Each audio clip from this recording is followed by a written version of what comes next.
नमस्कार दोस्तों, आप सभी का एक बार फिर से स्वागत है हमारे चैनल दुर्गा भक्ति मार्ग में।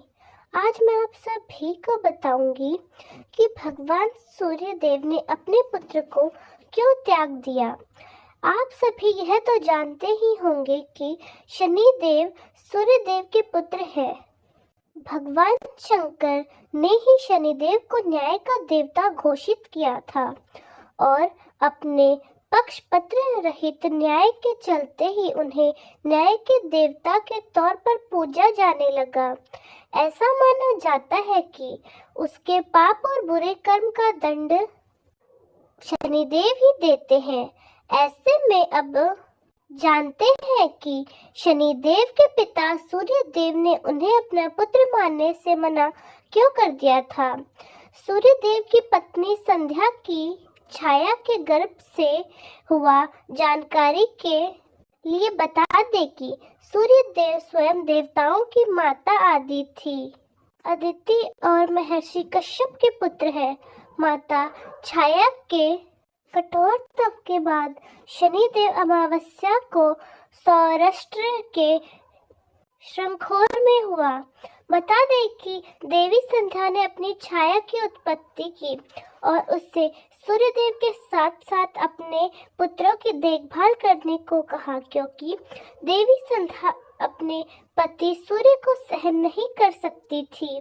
इसी कारण अपनी छाया की उत्पत्ति कर देवी संध्या कठोर तप करने के लिए चली गई।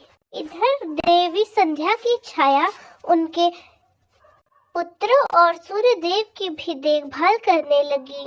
फिर कुछ समय बाद वे सूर्य देव पर मोहित हो गई। कुछ समय बाद छाया को पता चला कि वह गर्भवती है। तभी उन्हें देवी संध्या ने वन में बुलाया कि अब तुम्हारा समय पूर्व हुआ, तुम यहाँ से चली जाओ। तुम एक दासी हो और तुम मेरे प्रभु के पास नहीं रह सकती।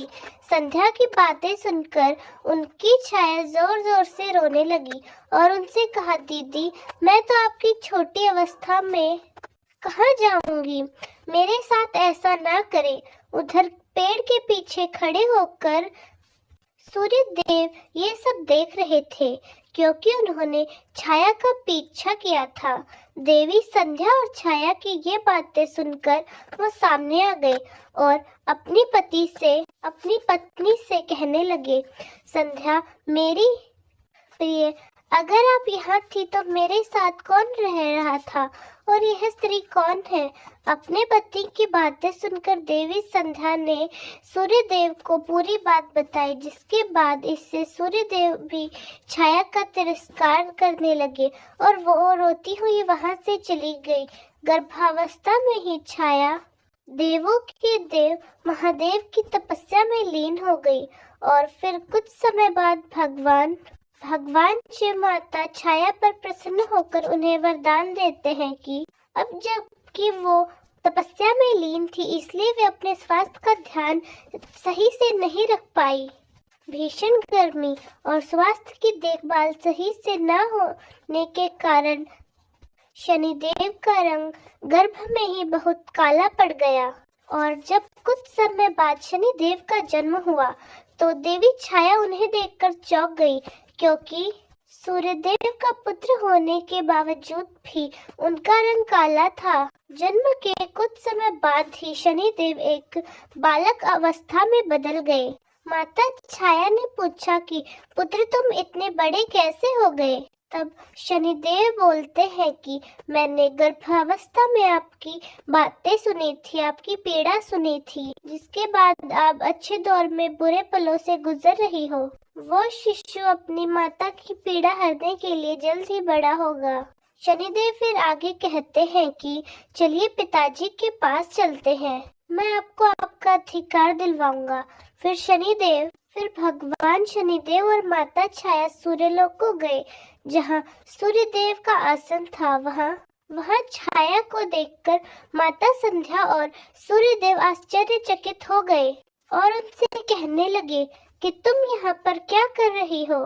जिस पर भगवान शनिदेव ने कहा कि मैं आपका पुत्र हूँ और मैं अपनी माता छाया का अधिकार दिलवाने के लिए वापस आया हूँ। शनिदेव की बातें सुनकर सूर्यदेव क्रोध में आ गए और कहने लगे, तुम जैसा कुरु बालक मेरा पुत्र नहीं हो सकता। न जाने तुम किसके पुत्र होगे। मैं तुम्हें अपना पुत्र नहीं मानता। माता छाया सूर्यदेव की बातों पर रोने लगती है और कहती है, हे देव, आप ऐसा लांछन मेरे ऊपर ना लगाएं। मैंने पूरे मन से आपकी सेवा की, जिसका यह परिणाम है। मेरे चरित्र को यूं तार ना करें। ये सब देखने के बाद शनिदेव ने अपना प्रकोप दिखाना शुरू कर दिया, जिससे सूर्यदेव के साथ साथ पूरा सूर्यलोक अंधकार में डूब गया। शनिदेव का क्रोध इतना ज्यादा बढ़ गया था कि उनके कारण पूरी पृथ्वी पर अंधकार ही अंधकार छा गया। उसके बाद माता छाया ने उनका क्रोध शांत करवाया और कहा, हे पुत्र, ऐसा ना करो। वे तुम्हारे पिता हैं, तुम्हें उनसे ऐसी बात नहीं करनी चाहिए।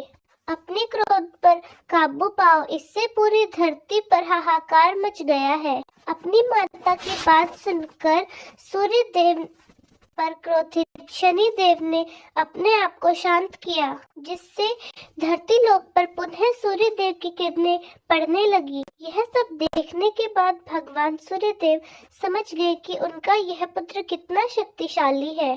फिर उन्होंने देवी छाया से कहा, हे देवी, मैं आपको अपनी पत्नी के रूप में स्वीकार करता हूँ। मैंने आपसे जो भी कहा, आप उसके लिए मुझे माफ कर दीजिए।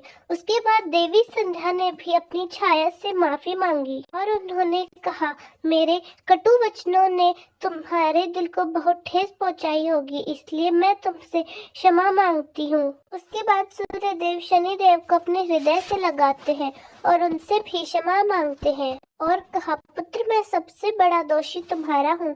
मैंने तुम्हें बहुत बुरी भली बातें कही। अपने पिता की भूल को माफ कर दो। जिस पर शनिदेव अति प्रसन्न होते हैं और कहते हैं, अब मैं यहाँ से जा रहा हूँ। मुझे अपनी शक्तियों का आभास तो है, लेकिन मैं उन पर पूरी तरह से नियंत्रण नहीं कर पाता हूँ। इसलिए मैं भगवान शंकर की कठोर तपस्या करूँगा। और इतना कहकर वे सूर्यलोक से चले जाते हैं।